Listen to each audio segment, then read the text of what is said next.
I've learned from my father, Haji Ali, and General Petraeus, and many mentors, that we have to listen. And a lot of Stones into School is about listening and learning. And so I ask women in rural Afghanistan and Pakistan, I'd like to help people. What do you want? What do you really want? How could I really be of service to you? You think most women say, I want a big house, or I want prosperity, or I want a good husband. But you know what most women tell me are just two simple things. They say, we don't want our babies to die, and we want our children to go to school. And on behalf of all those women, that's their pleading request, that their children don't die, and that their children have the opportunity to write. That is Article 24 of the United Nations Declaration that every single child on this planet should have the right to be able to attend school. We've also expanded into now a maternal health care training program. We started our first program this year. This is Genevieve from teaching women. They're using a chicken here, but they're learning about birthing from the chicken here. So in 2001 spring, Haji Ali's wife Sakina died. And Haji Ali was fairly distraught.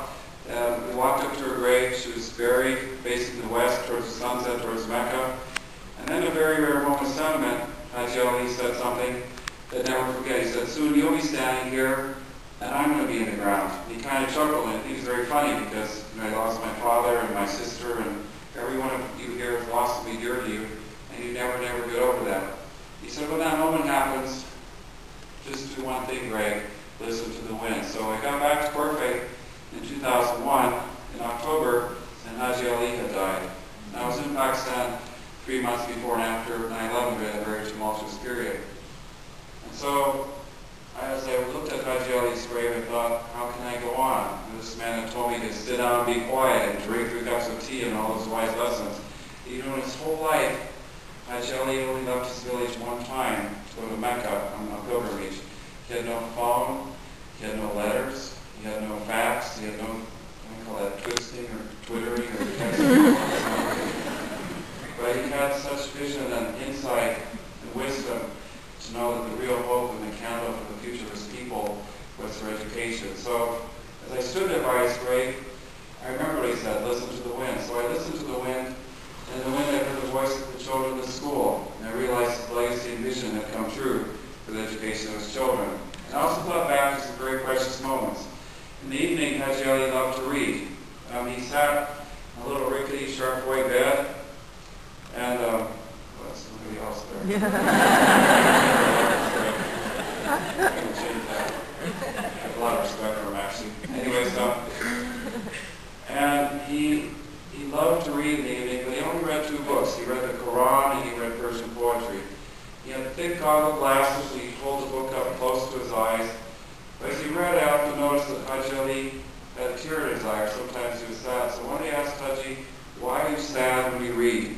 He said, Greg, actually I don't know how to read, and I memorize these books. It's my life's greatest tragedy that I never learned how to read and write. It's my life's greatest hope that my children and my grandchildren can learn to read and write. And then in that exact words, he said, these words make the stories that make wise the fools. And by fools, he meant the illiteracy and ignorance. This man, as I mentioned before, had only left his village one time in his entire life. He had the foresight vision to know that through literacy and education was the real hope for his people. We were at I was at a 4th grade class in Houston, Texas. Okay. Oh, here we go. This is a cute little story. This year's been very exciting. We've expanded to many areas in Afghanistan, including setting up 5, the first girls' high schools in 5 new provinces in Afghanistan. One of them is in the Khorasan province. And this is a quite remote area. It's in the south. And this spring, we were contacted by some people from Khorasan province. These gentlemen here with the black turbans, except me, I'm the one without the beard there. A third from the right, from the back. Very pale-faced, scared man. Anyhow, have you seen this picture, Tara? Okay, good. So they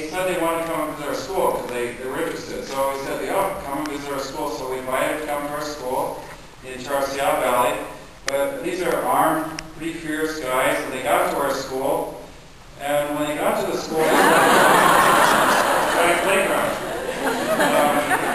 with a swing. So for an hour and a half, these guys went on the swing. They put down their weapons and they're on the swings, turbans flying all over the place. They had a wonderful time. And then finally I said, okay, now let's get serious. We got to go see the principal and let's talk about the curriculum. And they said, no, we're totally satisfied.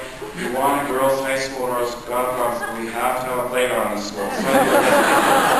So in September I went to Taracote, near Dye Road. I visited the Shura, the elders there, and now we're breaking ground and setting up the first girls' high school in that entire province. So thanks to a giant playground.